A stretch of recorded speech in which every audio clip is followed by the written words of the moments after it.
Pare, nahihirapan akong huminga. Huwag ka na huminga.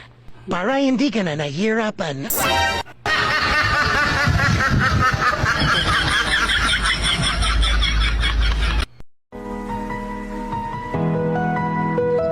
Huwag kang padadala sa matamis na salita nila.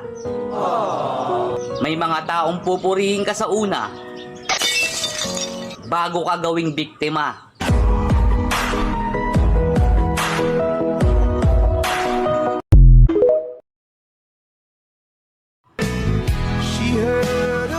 Kapag nalulungkot ako, tinititigan ko lang yung mga larawan mo. Kahit pumapatak na yung mga luha ko, nakangiti pa rin ako. Hindi ko iniisip na magkalayo tayo. Kasi alam ko, andito ka lang sa puso ko.